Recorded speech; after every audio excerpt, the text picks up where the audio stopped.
আজকে আমি আমার নিজের রেসিপিতে গরু মাংস কিভাবে রান্না করি সেটাই আপনাদের সাথে শেয়ার করব। চলেন রান্নাটা শুরু করি। গরু মাংসের জন্য আমি এখানে কেটে বেছে ক্লিন করে রেখেছি। পেঁয়াজ দিয়ে দিলাম,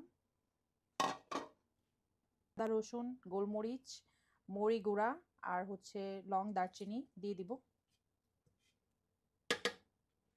জিরা গুঁড়া দিয়ে দিব,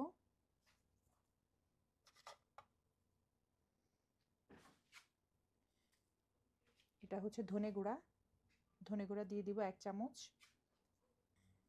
এটা রাঁধুনি গুঁড়া মশলা, গরু মাংসের গুঁড়া মশলা রাঁধুনি, আমি কিনে আনছি। এটা আমি 1 চামচ দিয়ে দিব। এটা দিলে খুব মজা হয় গরু মাংসটা। বেশি দিব না, অল্প পরিমাণ দেব।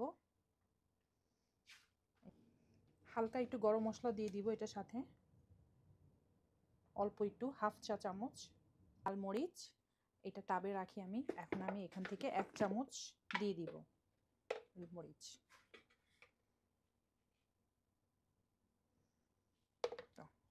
হলুদের গুঁড়া খুবই সামান্য পরিমাণ দেব এবং এভাবে দিয়ে দিই।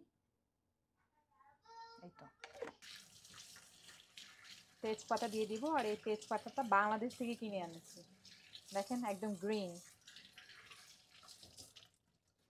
এই তেজপাতাটা দিলে খুব মজা হয়, ফ্লেভারটা খুব ভালো আসে। আর এটা লাস্ট ইনগ্রেডিয়েন্টস, যেটা খুবই ইম্পর্টেন্ট, লবণ। 2 চামচ লবণ দিয়ে দিব।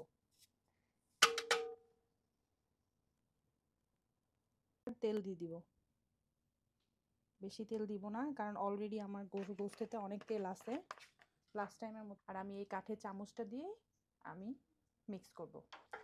আমি একদম মিক্স করে ফেলছি সুন্দর করে।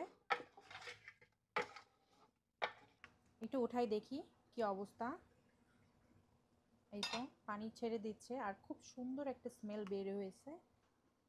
দেখি একটু, এখনো ভালো করে কষাচ্ছি। এই দেখেন অনেকটা কষে এসেছে। এখন আমি আলু দিয়ে দিব, কিছুক্ষণের মধ্যেই পানি দিয়ে দিব, গরম পানি দিয়ে দিব। আমার গরু মাংসটা হয়ে গেছে আর এখনই টেস্টিং এ পালা, একটু খেয়ে দেখাবো আপনাদেরকে। আর আমার ছেলেও চলে আসছে খাওয়ার জন্য, ওকে খাওয়াই দিই আগে। Jaden, what do you want? You want aloo? Yeah. Yeah. Aloo. Yummy. No. It's good? It's good. আমি একটু খেয়ে দিই।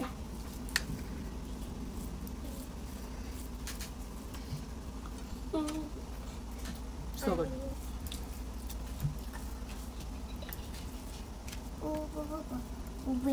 Yeah, aloo. Really good. That's it for today. সবাই ভালো থাকবেন, বাই।